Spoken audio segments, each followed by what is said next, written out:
Hello friends, welcome back to mixer పొట్లం channel. నేను మీ లోకేష్ ని. ముందుగా మన ఛానల్కి ఎవరైనా కొత్తగా వచ్చి ఉంటే వెంటనే ఓటీటీ మూవీ రివ్యూస్ కోసం లేదా వెబ్సైట్స్ రివ్యూ కోసం లేదా మూవీ సెషన్స్ కోసం అయినా సరే మన ఛానల్ అయితే సబ్స్క్రైబ్ చేయండి. ఈ రోజు మూవీ రివ్యూ వచ్చేసి G5 లో హిందీలో రిలీజ్ అయిన Tehran starring John Abraham. 2 hours run time తో రిలీజ్ అయిన ఈ మూవీ చూసాక నా ఒపీనియన్ వచ్చేసి పర్లేదు, జస్ట్ వన్ టైం వాచబుల్ అంతే.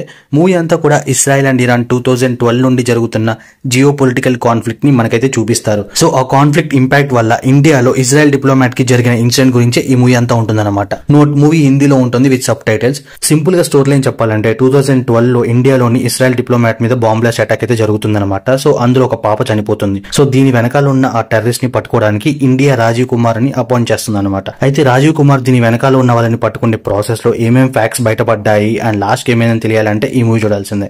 Overall review of the movie వచ్చేసరికి జస్ట్ టైం పాస్ కోసం అలా ఒకసారి చూడొచ్చు అంతే. ఒకవేళ మీరు కూడా మూవీ చూసాక మీకేమనిపించిందో please do comment and thanks for watching.